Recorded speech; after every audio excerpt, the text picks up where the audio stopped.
जम्मू कश्मीर और हरियाणा के विधानसभा चुनावों के लिए एग्जिट पोल्स के जो नतीजे हैं वो आ चुके हैं। आप भी जानना चाह रहे होंगे कि इन दोनों ही राज्यों में आखिर किसकी सरकार बन रही है।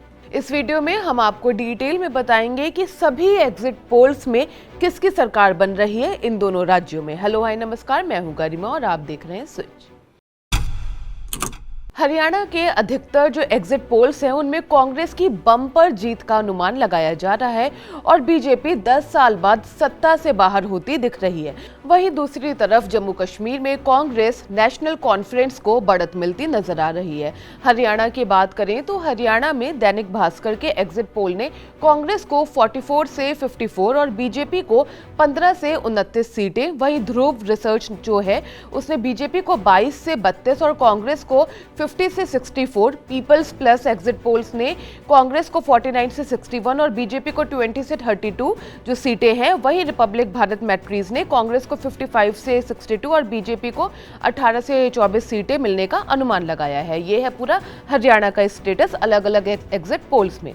अब आते हैं सी वोटर सर्वे के बारे में। सी वोटर सर्वे के हिसाब से हरियाणा विधानसभा चुनाव में अनुमान है कि बीजेपी को महज 20 से 28 सीटें मिल सकती हैं। वहीं कांग्रेस पार्टी की सत्ता में वापसी होती नजर आ रही है, जहां पार्टी को 50 से 58 सीटें मिल रही हैं। एग्जिट पोल्स की माने तो जेजेपी को 0 से 2 सीट मिल रही है। अब बात करते हैं जम्मू कश्मीर की।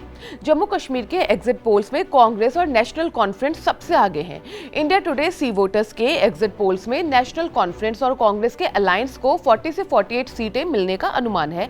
वहीं भाजपा के खाते में 27 से 32 सीट जाने की प्रोबेबिलिटी जताई जा रही है अलग अलग एग्जिट पोल्स में। पीडीपी को 6 से 8 सीट मिलने का अनुमान लगाया गया है। वहीं रिपब्लिक मैट्रिक्स के ही एग्जिट पोल में भाजपा को 28 से 30 सीटें, तो नेशनल कॉन्फ्रेंस कांग्रेस का जो अलायंस है उसको 31 से 36 सीटें मिलने का अनुमान लगाया जा रहा है। सर्वे में पीडीपी को 5 से 7 और अन्य को 8 से 16 सीट मिलने का अनुमान लगाया जा रहा है। वहीं दैनिक भास्कर के ही सर्वे में नेशनल कॉन्फ्रेंस कांग्रेस का जो अलायंस है उसे 35 से 40 और भाजपा को 20 से 25 सीट मिल सकती हैं। इसमें पीडीपी को 4 से 7 और अन्य को 12 से 16 सीटें मिलने का अनुमान लगाया जा रहा है। जम्मू कश्मीर विधानसभा चुनाव की बात की जाए तो यहां जम्मू डिवीजन में बीजेपी एक अच्छा प्रदर्शन करती नजर आ रही है। यहां पार्टी का वोट 41% से ज्यादा हो सकता है और पार्टी को 27 से 31 सीटें मिल सकती हैं। हरियाणा की बात करें तो वहां 90 सदस्यीय विधानसभा पर कब्जा जमाने की होड़ काफी तेजी से चल रही है। जो सत्ता में बीजेपी है वो तीसरी बार सत्ता में आने की पूरी कोशिश कर रही है।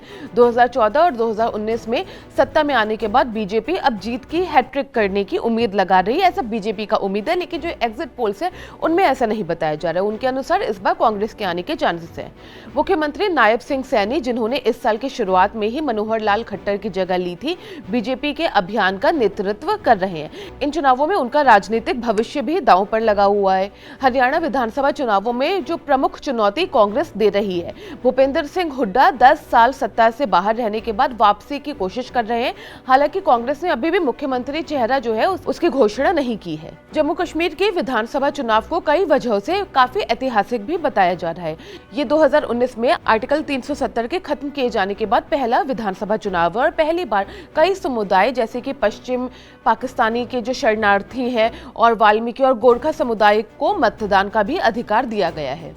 खैर, फिलहाल काउंटिंग जो है वो 8 अक्टूबर को है। सुबह ही काउंटिंग शुरू हो जाएगी और दोपहर तक अनुमान लगाया जा रहा है कि पिक्चर एकदम क्लियर हो जाएगी। आपको क्या लगता है, हरियाणा और जम्मू कश्मीर में किसकी सरकार आने वाली है और क्या एग्जिट पोल्स जो इस बार बता रहे हैं जो कांग्रेस की तरफ जा रहे हैं वो सही आपको लग रहे हैं, या इसमें आपको लगता है कि अंत में जो गेम है वो चेंज हो जाएगा? जरूर बताइएगा कॉमेंट बॉक्स में। मैं हूँ गरिमा, आप देख रहे हैं स्विच।